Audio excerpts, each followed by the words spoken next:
Good morning. It's Thursday, January 9th, and we are a great nation. But as great as we are, we still have a problem with money in this country. We still have 50 million people approximately that are living at the poverty level. And I do not understand why we are in such dire straits, because that represents about 15% of the population in this country. And if you look at some of the things that we do things that continue to keep people in those horrible situations. For instance, the minimum wage in most parts of this country is not very high. We still have many states that have a minimum wage of $7.50 an hour. And we have other states like New York or something where the minimum wage is over $15 an hour. Why is there such a great disparity? Now, I can recognize the fact that in many states there is not great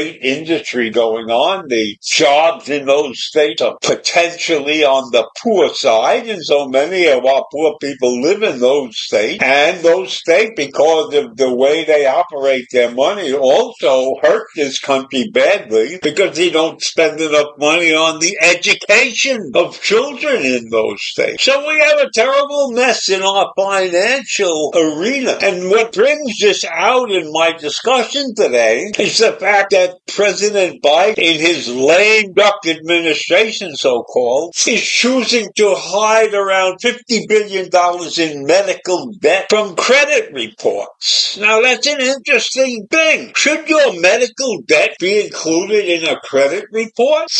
Because medical debt is an incident that happens once or twice in a lifetime, maybe. Maybe it doesn't happen to many people at all. And then there are those people who are chronically ill and have a lot of medical debt. So should they be penalized by having to admit that they have so much medical debt, and that may prevent them from getting more money to help them stay healthy? So this ruling that Joe Biden has come up with, right, is about to affect something like 15 million Americans. And it's set up so that they do not have to include medical debt on any of their credit reports. And it will bar creditors from using medical information in making lending decisions. Now, I think that's unfair, but then on the other side, you have to look at the guy that's lending the money. He's taking a risk too. Even though I think the lenders are probably way ahead of the game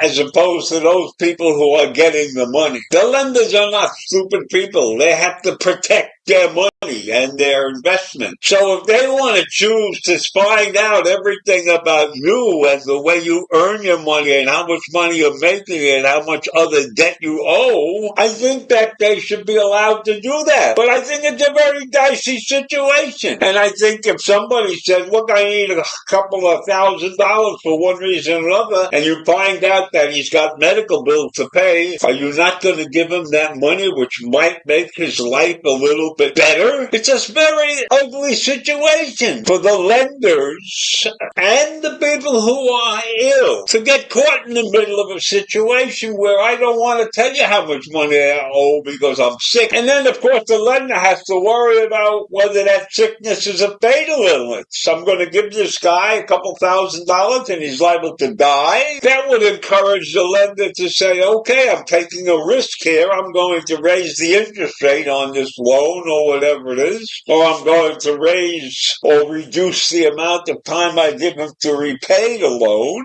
So this is a very dicey situation when you talk about health and finance and lump them together in some way, shape, or form. So whether you have good health or bad health shouldn't be able to affect the amount of money that you might be able to borrow. But on the other hand, why should the lender take a chance on a guy who could become ill and not die, but then he can't repay his debt because he can't work, or he has gone on some kind of sick leave and he doesn't get enough money to pay his debt? There's a lot of complications in this issue. So I don't know who's right or who's wrong. It's a dilemma. But then again, I think if the guy who's lending money is taking a risk, even though a lot of them are thieves and they really gouge the people, and people are dumb enough to go and take a loan at 8 or 10%, there's a lot in this whole issue of lending and health that really has to be looked at very carefully. You can't make a blanket decision that covers all bases. And I understand why Biden is doing this thing, and I understand that it is an issue of privacy. You don't have to tell the world that you're sick and everything, but people who lend money shouldn't be put at risk either. So I don't know who's right or wrong in this situation, but I thought it was worth talking about. So if you're not so healthy, you may not be able to get money. And if you admit that you're not healthy, then you probably won't get money. Because if I was lending money, I wouldn't want to lend it to anybody that's liable to die. So I leave you with that this morning. Another conundrum in the U.S. world of finance. Have a great day. Bye.